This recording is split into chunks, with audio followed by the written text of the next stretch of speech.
তাগুতের আরেকটা প্রকার।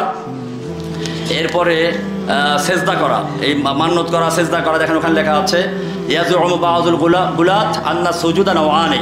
কিছু ভণ্ড পীরে মুরিদ যাচ্ছে যাদের দাবি হচ্ছে সেজদা দুই রকম। কয় রকম? দেখেন কি ভণ্ডামিটা। সেজদা দুই রকমের ব্যাখ্যা করে।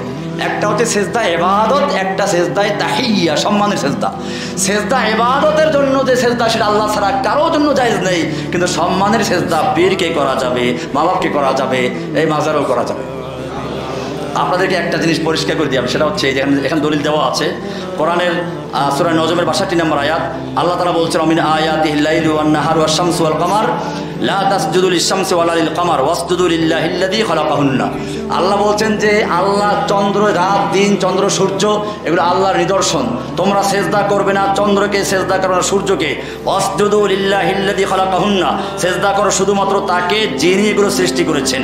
এরপরে দেখেন পরে হাদিসে আছে যে আল্লাহ রাসূলকে সাহাবারা জিজ্ঞেস করে, ইয়া রাসূলুল্লাহ, রোম পারস্যের সম্রাটদেরকে তাদের অনুসারে সেজদা করে, আপনাকে আমরা সেজদা করব না। আল্লাহ রাসূল কি বলছেন দেখেন, লাউ কুনতু আমুরু আহাদান আন ইয়াসজুদা লিআহাদিন লা আমুরতুল মারআতা আন তাসজুদা লিজাওজাহা। সাহাবারা প্রশ্ন করলেন যে সেজদা করতে চাইলেন। আল্লাহ রাসূল বললেন যে আমি যদি কাউকে আল্লাহ ছাড়া কাউকে সেজদা করার জন্য অনুমতি দিতাম তাহলে মহিলাদেরকে বলতাম তারা যেন স্বামীদেরকে সেজদা করে থাকে।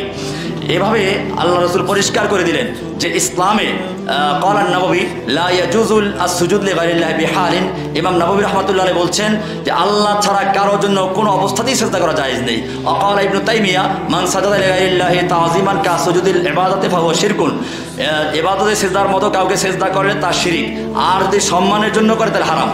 পরিষ্কার হয়ে গেল। ইবাদতের জন্য যে সেজদা, এটা যে আল্লাহ ছাড়া কারোর জন্য করে তাহলে এটা কি? শিরক। আর যদি ইবাদতের উদ্দেশ্যে না করে যে সম্মানের জন্য করে তাহলে কি? হারাম। পরিষ্কার। এটা ফতোয়া ইবনে তাইমিয়াতে আছে, দেখে নেবেন।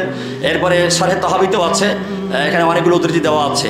আমরা পরিষ্কার হয়ে গেলাম যে এখন প্রশ্ন হচ্ছে যে ওই যে শয়তানে সেজদা করার জন্য আদমকে আদিষ্ট হলো, সেজদা করলো, এটা গায়রুল্লাহকে সেজদা করা, সেইটা হুকুম ছিল কার? তাহলে ওখানে সেজদা না করার আদেশটা ছিল কার? তাহলে ওইটা কি আদমকে সেজদা বড় কথা নাকি আল্লাহর হুকুম পালন করা বড় কথা? ওইখানে আল্লাহ বলছেন পরিষ্কার, মা মানাকা আন তাসজুদা ইয আমারতুক। আমি যখন তোকে সেজদা করতে হুকুম করলাম, তার মানে হচ্ছে হুকুমটা করেছি কি? আমি। তাহলে আমি সেজদা করতে বলেছি আদমকে না পিঁপড়াকে, তা দেখার বিষয় না। আমি যদি আদমকে বাদ দিয়ে পিঁপড়াকেও সেজদা করতে বলতাম তাহলে ওটাও তোর জন্য ফরজ ছিল। তো সেইটার সাথে এই সমস্ত কেয়াস করে এগুলো চলবে না। এই জন্য এটা পরিষ্কার। এই জন্য আল্লাহ রাসূল সাল্লাল্লাহু আলাইহি ওয়াসাল্লাম বলেছেন মান আতা কাহিনান ওয়া আররাফান ফাসাদ্দাকা বিমা ইয়াকুল ফাকাদ কাফারা বিমা উনজিলা আলা মুহাম্মদ। এখানে পরিষ্কার বলা আছে যে কাহিন অথবা আররাফের কাছে যায় এবং তাকে সত্য মনে করে নেয়, সে মুহাম্মদের উপর নাজিল হওয়া ওহীর সঙ্গে কুফরি করলো। এই জন্য এই যে ইবাদত সাকিত হয়ে যাওয়া, এরপরে সুফিরা সব দেখতে পায় এবং কবরে সেজদা করা, এগুলো সবগুলো হারাম। পরিষ্কার দলিল দেওয়া আছে।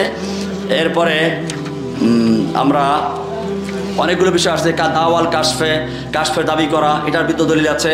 আর ইস্তেগাসা বিল আমওয়াত ওয়া সুজুদ লাহুম, মৃত্যু ব্যক্তির কাছে ফরিয়াদ করা, তাদের সেজদা করা, এগুলো হারাম।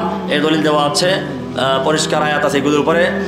এরপরে আমরা যে বিষয়টা নিয়ে আসছি সেগুলো হচ্ছে এই লাস্টটা একেবারে দেখেন, তাগুত থেকে বাঁচার উপায়। আমরা এখানে শেষ করতে যাচ্ছি যে তাওহীদ শুদ্ধ করা ও তা শেখা। প্রথম কাজ হচ্ছে তাগুতের থেকে আমরা আলোচনা করলাম, তাগুত থেকে বাঁচার উপায় কি? প্রথম কাজ হচ্ছে তাসহিহুত তাওহীদ ওয়াল ইলমু বিহি, তাওহীদ শুদ্ধ করা ও তা শেখা। ফা'লাম আন্নাহু লা ইলাহা, হ্যাঁ এটা খুব গুরুত্বপূর্ণ বিষয়। হারুন রাজার সাহেব উল্লেখ শুরু করেছিলেন, হয়তো খেয়াল নেই যে ইমাম বুখারী রাহমাতুল্লাহ আলাইহি কিতাব শুরু করেছেন কি দিয়ে? ওহী দিয়ে। কি দিয়ে? ওহী দিয়ে। আচ্ছা, এরপরে দেখেন শুরু হওয়া দরকার ছিল আমল সালাত দিয়ে, তাই না? কিন্তু মাঝখানে চলে আসছে কিতাবুল ইলম। কি আসছে? তার মানে ইলম হচ্ছে একটা ব্রিজ। ইলম কি? কিতাবুল ঈমান, তারপরে কিতাবুস সালাত, মাঝখানে কি? কিতাবুল ইলম। তাহলে ইলম হচ্ছে ব্রিজ, অর্থাৎ ঈমান এবং আমলের মাঝখানে ব্রিজটা কি? ইলম অর্জন করতে হবে। এর ফা'লাম আন্নাহু লা ইলাহা ইল্লাহু, এক নাম্বার। দুই নাম্বার আল কুফর বিত তাগুত সুম্মা আল ঈমান বিহি, তাগুতকে অস্বীকার করতে হবে, তারপর ঈমান আনতে হবে, তারপর ঈমান বিল্লাহ।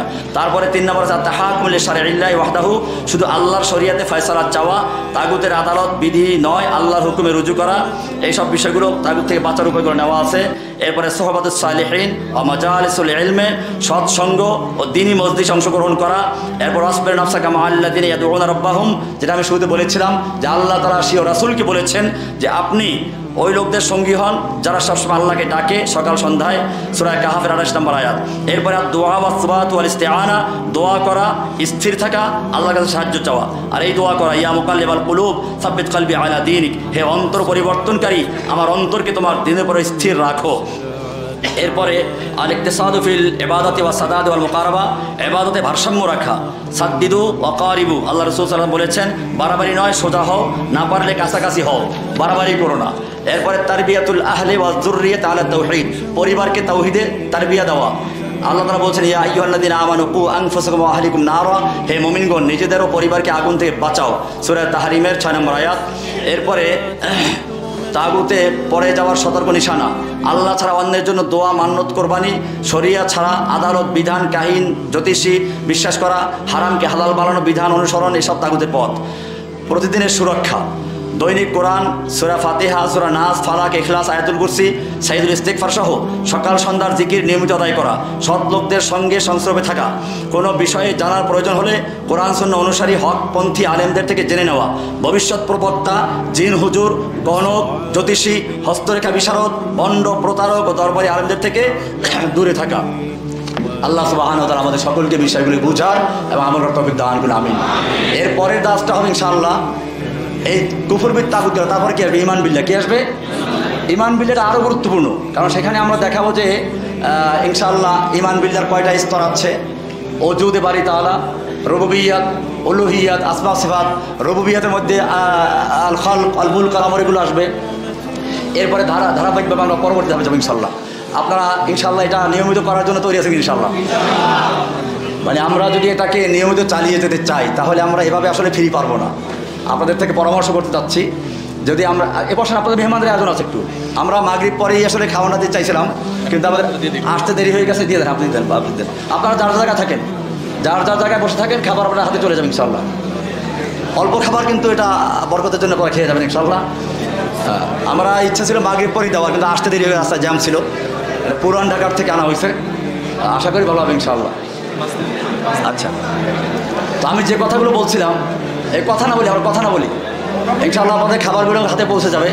আমাদের ভাইরা তৈরি আছে ইনশাআল্লাহ।